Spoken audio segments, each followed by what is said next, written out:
begin in the book of Genesis, reading chapter 3. One of the more familiar stories in the Bible, of course, the story of Adam and Eve eating of the fruit of the tree of knowledge of good and evil. It wasn't an apple tree. It said it was a tree of the knowledge of good and evil. The Lord had told him, I don't want you to have to know what evil is. Trust me on this. I don't want you to have to know or experience evil. Don't eat of this tree. You've got all the other trees in the garden. Just don't eat this one. What do we do? What do our ancestors do? I want to see why he doesn't want us to eat of the tree of the knowledge of good and evil. Of course, the rest is history. Evil was ushered into the world not because of anything God did, but what humanity did, what man and woman did at the beginning. Interesting, that line, when Adam and Eve had eaten of the tree, it said the Lord called out to Adam after they had eaten of the forbidden fruit. And God called out to Adam and asked, where are you? And what does Adam say?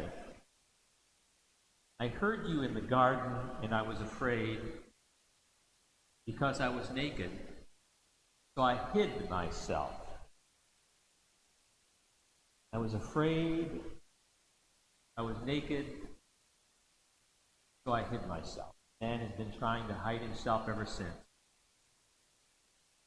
Trying to hide ourselves from the responsibility of having done what we were told not to do by God. Because God knows best what is for us. Yet we want to defy God, hold up our fists. I want to know for myself. Don't tell me what to do. So we try to hide our responsibility, having defied God. And there's no hiding from God. Ludicrous response. Tried to hide myself. Yet it is true in our own lives, when we defy God, we know in our hearts that God is telling us, look, I want only the best for you. I'm not trying to make your life difficult, I'm trying to make it easier. Yet we defy God and said, I don't believe you, I don't trust you. I want to find out for myself. And find out that defying God only leads us down the pathway of sadness and sorrow and dysfunction and disease and death. When we do that, we defy God, sometimes we try to hide it from Him. Yet we cannot hide anything.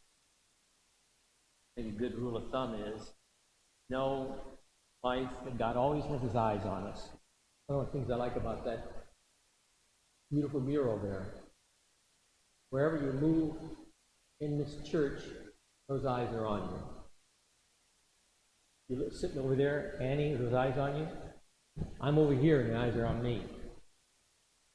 I don't know how they do that kind of thing when they paint those images, but there's an important truth that God's eyes are always on us.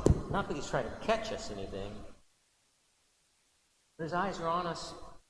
His eyes of mercy and His eyes of compassion, His eyes of tenderness, His eyes of love are always on us because He only wants what is best for us, and yet we defy Him, holding up our fists, saying, I want what I want when I want it. I don't care what you think. Once we defy Him, we think we can hide our culpability or our responsibility or our guilt, and neither could Adam and Eve, nor can any person since him or her and her hide our responsibility for trying to defy God. So we come before Him this morning, whether you're at home worshiping virtually or here physically, come recognizing that we are a lot like Adam, our first father, and like Eve, our first mother. Not a whole lot has changed, because we still defy God, and we know best. Once we have defied Him, we try to hide it, yet we can't.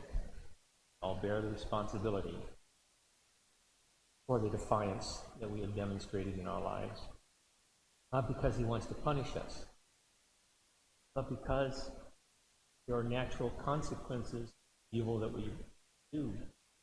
Yet His eyes of mercy are always on us, as He is in the gospel story there, feeding the hungry heart, guiding those who are lost, healing those who are sick, lifting up those who are down, giving hope to those who are hopeless. What's the key? come before him not with defiance, found sense of humility like Mary, whose Mass we celebrate today in honor of the Blessed Mother.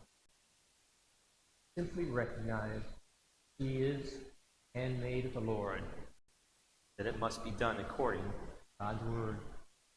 So with Mary, we kneel before the altar today with Mary.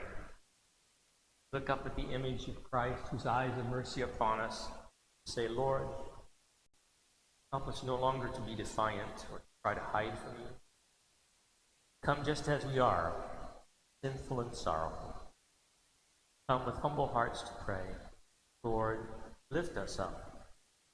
May we always trust and hope in you,